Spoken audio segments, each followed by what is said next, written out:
नमस्कार साथियों, हम पढ़ रहे हैं भारत में ब्रिटिश सत्ता की स्थापना और विस्तार। इसके 3 पार्ट हमने कवर कर लिए। नेक्स्ट चौथा पार्ट है मित्रों, यह RPSC first grade second grade के समान रूप से उपयोगी है।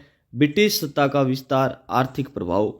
मुगल सम्राट शाह आलम द्वितीय ने ईस्ट इंडिया कंपनी को बंगाल, बिहार, उड़ीसा की दीवानी अधिकार रूप से किस तारीख को सौंपी थी? मुगल सम्राट ने बंगाल, बिहार और उड़ीसा की दीवानी किस तारीख को सौंपी थी? तो ये 12 अगस्त 1765 हो जाएगा आंसर। 12 अगस्त 1765 को इलाहाबाद की प्रथम संधि हुई, जिसके तहत कंपनी को औपचारिक रूप से दीवानी अधिकार प्राप्त हो गए। हमने उन्हीं क्वेश्चन को शामिल किया है जो किसी न किसी एग्जाम्स के अंदर आए हैं। लॉर्ड वेलेस्ली की सहायक संधि को स्वीकार करने वाला अंतिम महत्वपूर्ण राज्य कौन सा था? तो ये था होलकर। मराठा संघ में होलकर सबसे अंत में 1818 में सहायक संधि स्वीकार की थी। ब्रिटिश काल में इजारेदारी प्रथा में राजस्व वसूली का अधिकार किसे दिया जाता था? तो इजारेदारी प्रथा में राजस्व वसूली का अधिकार किसे था? सबसे ऊंची बोली लगाने वाले को दिया जाता था। वारेन हेस्टिंग्स ने यह प्रथा शुरू की थी, जिसमें पंचवर्षीय या वार्षिक आधार पर ठेका दिया जाता था। व्यक्तिगत गोश सिद्धांत यानी डॉक्ट्रिन ऑफ लैप्स जिसे कहते हैं, के तहत डलहौजी ने बघाट रियासत का विलय किस वर्ष किया था? 1850 में। यानी डलहौजी की जो हड़प नीति थी उसके तहत बघाट को किस वर्ष शामिल किया था? 1850 में। बघाट जो हिमाचल प्रदेश का विलय 1850 में हुआ, हालांकि बाद में इसे वापस कर दिया गया था। ब्रिटिश आर्थिक नीति के कारण भारत में कपास के उत्पादन को बढ़ावा क्यों दिया गया? लंका शहर की मिलों को कच्चा माल उपलब्ध कराने के लिए। औद्योगिक क्रांति के कारण ब्रिटेन को सबसे सस्ते कच्चे माल की आवश्यकता थी, जिसे भारत से पूरा किया गया। रॉबर्ट क्लाइव ने बंगाल में द्विज शासन के दौरान उप दीवान के रूप में किसे नियुक्त किया था? यानी डिप्टी दीवान किसे बनाया था? तो रज्जा खान को बनाया था रॉबर्ट क्लाइव ने बंगाल में। बंगाल के लिए मोहम्मद रज्जा खान, बिहार के लिए राजा सीताब राय को उप दीवान नियुक्त किया गया था। सहायक संधि के तहत भारतीय राजाओं को अपने दरबार में किस ब्रिटिश अधिकारी को रखना अनिवार्य था? तो यह रेजिडेंट रखना अनिवार्य था।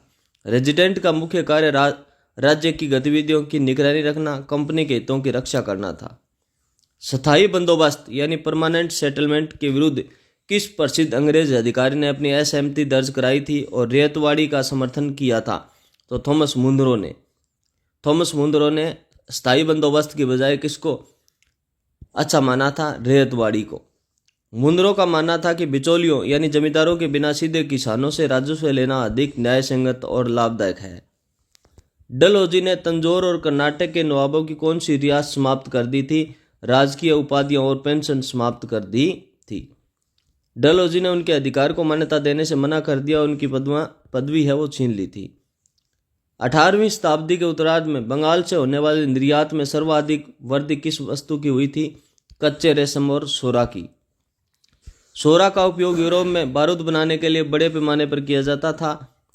बक्सर के युद्ध में हेक्टर मुनरो के विरुद्ध लड़ने वाली संयुक्त सेना में मुगल सम्राट का नाम क्या था? शाह आलम सेकंड था। शाह आलम द्वितीय ने मीर कासिम के साथ गठबंधन किया, जो तत् पराजित हुआ। सहायक संधि स्वीकार करने वाला राजपूताना का दूसरा राज्य कौन सा था? अलवर था। भरतपुर ने सितंबर 1803 में और बाद में अलवर ने नवंबर 1803 में अंग्रेजों से सहायक संधि स्वीकार की थी। भू राजस्व की महलवाड़ी व्यवस्था को उत्तर प्रदेश और पंजाब में किस नाम से जाना जाता था? मौजावार व्यवस्था के नाम से। मौजा का अर्थ गांव होता है, इसलिए इसे मौजावार बंदोबस्त भी कहा जाता था। किस अधिनियम द्वारा ब्रिटिश ईस्ट इंडिया कंपनी का भारत में व्यापारिक एकाधिकार पूर्णतः समाप्त कर दिया गया? तो 1833 के चार्टर एक्ट में। 1813 में आंशिक रूप से समाप्त कर दिया और पूर्ण रूप से कर दिया 1833 के चार्टर एक्ट के तहत। 1833 के चार्टर एक्ट ने कंपनी को एक प्रशासनिक और राजनीतिक निकाय बना दिया। चाय और चीन के साथ व्यापारिक एकाधिकार भी समाप्त कर दिया। डलहौजी ने संबलपुर का विलय किस वर्ष किया था? तो 1849 में किया था। संबलपुर के राजा नारायण सिंह की बिना उत्तराधिकारी के मृत्यु होने पर 1849 में इसका विलय कर दिया गया। प्लासी के युद्ध के बाद अंग्रेजों को दस्तक के प्रयोग से क्या लाभ हुआ? वे बिना कर दिए निजी व्यापार कर सकते थे। दस्तक के दुरुपयोग ने भारतीय व्यापारियों को प्रतिस्पर्धा से बाहर कर दिया, नवाब के खजाने को खाली कर दिया। सहायक संधि के तहत रियासत को अपने यहाँ रखी ब्रिटिश सेना का खर्च देने के लिए नगद के स्थान पर भूमि देने के लिए कब विवश किया जाता था? जब राज्य नगद भुगतान करने में असमर्थ हो जाता था। लॉर्ड वेलेस्ली ने इस नीति का प्रयोग कर हैदराबाद और अवध के बड़े भूभाग हथिया लिए थे। रैयतवाड़ी व्यवस्था में रैयत किसान को भूमि का स्वामी मानने के लिए पीछे अंग्रेजों का असली मकसद क्या था? बिचौलिया जमींदारों को लाभांश को समाप्त कर सरकार का राजस्व बढ़ाना। अंग्रेज ने नहीं चाहते थे कि राजस्व का कोई भी हिस्सा जमींदार की जेब में जाए, वे पूरा अधिशेष सरप्लस स्वयं लेना चाहते थे। ब्रिटिश काल में यानी आधुनिकरण का मुख्य आर्थिक उपकरण रेलवे था। इसे भारत के लिए वरदान किसने कहा था? लॉर्ड डलहौजी ने कहा था। डलहौजी ने रेलवे की ब्रिटिश पूंजी निवेश और सेना के परिवहन के लिए वरदान माना था। हालांकि भारतीयों के लिए यह शोषण का जरिया था। बक्सर के युद्ध में मीर कासिम की हार का सबसे प्रमुख कारण क्या था? उसकी संयुक्त सेना में समन्वय का अभाव था। अंग्रेजों की श्रेष्ठ सैन्य रणनीति थी। मेजर हेक्टर मुनरो के अनुशासित अंग्रेजी सेना के सामने संयुक्त सेना का असंगठित नेतृत्व वो टिक नहीं सका। स्थायी बंदोबस्त में जमींदार को कुल लगान का कितना प्रतिशत अपने पास रखने की अनुमति थी? तो 1/11 भाग यानी 9% अपने पास रखने की अनुमति थी। शेष 10/11 भाग कंपनी को देना अनिवार्य था। डलहौजी ने किस रियासत के बारे में कहा था कि यह एक चेरी एक दिन हमारे मुंह में आकर गिरेगी? अवध के लिए कहा था। 1851 में डलहौजी ने अवध के बारे में प्रसिद्ध कथन कहा था, जिसका अंततः 1856 में विलय कर लिया गया। सहायक संधि के कारण भारतीय रियासतों की सैन्य शक्ति पर क्या प्रभाव पड़ा था? राजाओं की सेना भंग कर दी गई। वे सैन्य दृष्टि से अंग्रेजों पर आश्रित हो गए थे। इससे राजाओं की रक्षा की शक्ति समाप्त हो गई। वे केवल कठपुतली बनकर रह गए। भारत में औद्योगिकरण का परिणाम निम्नलिखित में से क्या था?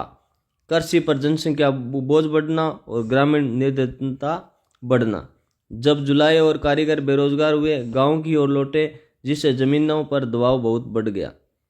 1760 के वांडीवास के युद्ध में भारत में किस यूरोपीय शक्ति के साम्राज्य विस्तार की संभावनाओं को हमेशा के लिए समाप्त कर दिया? फ्रांसीसी। यानी 1760 में हुआ था वांडीवास का युद्ध। उसके बाद फ्रांसीसी शक्ति हमेशा के लिए भारत से समाप्त हो गई। आयरकुट ने लाली के नेतृत्व वाली फ्रांसीसी सेना को हराया, जिससे अंग्रेजों का मार्ग है वो निष्कंटक हो गया। रैयतवाड़ी व्यवस्था के अंतर्गत लगान की दर का पुनर्निर्धारण कितने वर्षों बाद किया जाता था? 20-30 वर्षों के बाद। स्थायी बंदोबस्त की तरह यह दरें स्थिर नहीं थी, इनमें समय समय पर बढ़ाया जाता था।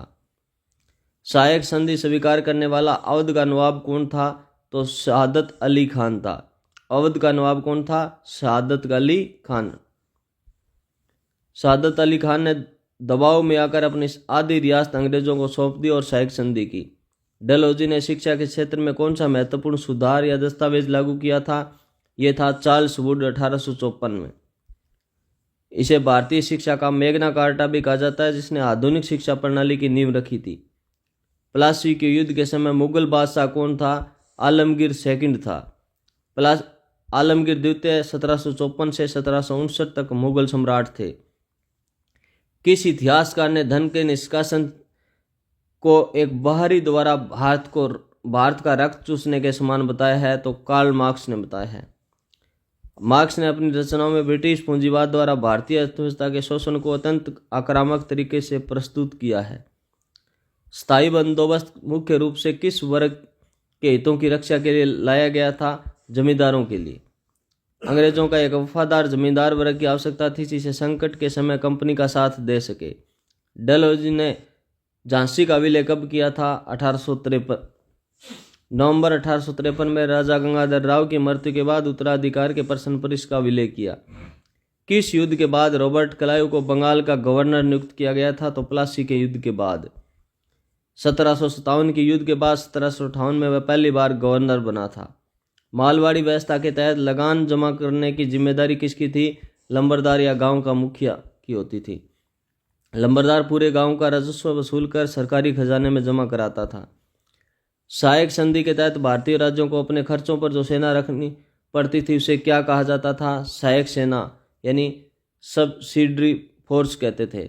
यह नाम मात्र के लिए राजा की सुरक्षा के लिए थी, लेकिन आदेश केवल ब्रिटिश अधिकारियों की मानती थी। ब्रिटिश काल में दादा भाई नौरोजी ने धन निष्कासन सिद्धांत को सर्वप्रथम किस लेख में प्रस्तुत किया था? तो ये किया था इंग्लैंड्स डेब्ट टू इंडिया। इनकी जो लेख था पहला, इंग्लैंड डेब्ट टू इंडिया, इसमें धन निष्कासन के बारे में सबसे पहले बताया था। 1867 में लंदन की ईस्ट इंडिया एसोसिएशन की बैठक में उन्होंने यह लेख पढ़ा था।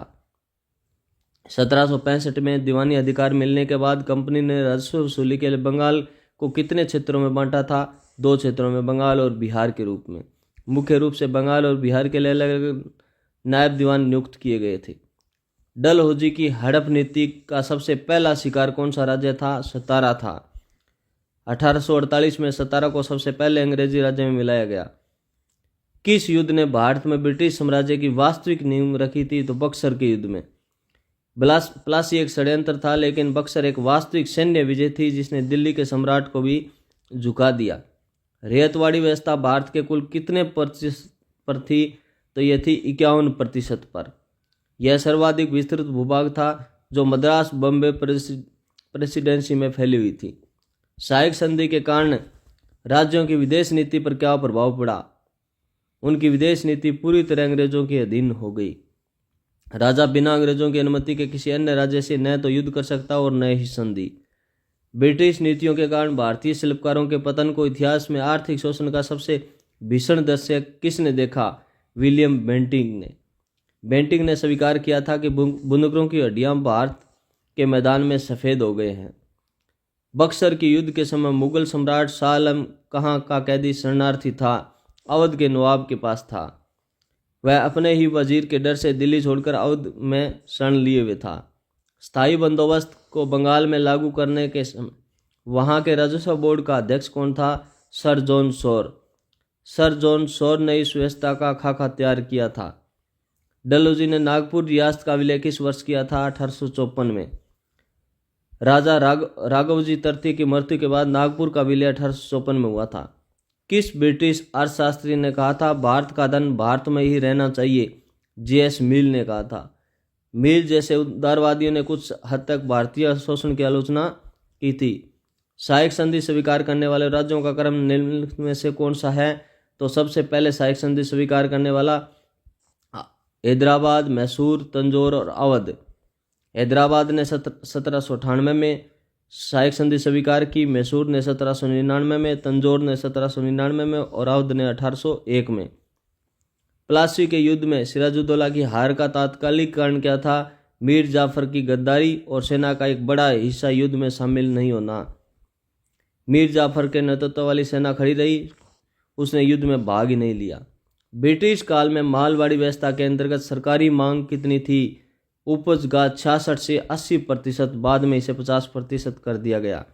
यह बहुत अधिक थी, जिसे बाद में लॉर्ड विलियम बेंटिंक ने घटाकर 50 किया। ब्रिटिश सत्ता के विस्तार, उनकी आर्थिक नीतियों का अंतिम परिणाम भारत के लिए क्या रहा?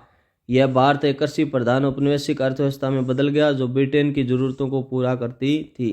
भारत की पारंपरिक आत्मनिर्भरता अर्थव्यवस्था नष्ट हो गई और केवल कच्चे माल का निर्यातक बनकर रह गया। तो प्लीज़ इस प्रकार अपने जो 200 प्रश्न है वो कंप्लीट हो गए हैं। इस टॉपिक से जितने क्वेश्चन बन सकते थे हमने कवर कर लिए हैं। चैनल को लाइक, शेयर और सब्सक्राइब जरूर करें। किसी भी प्रकार का कोई आपका सुझाव हो तो कमेंट करें। ओके, थैंक यू दोस्तों।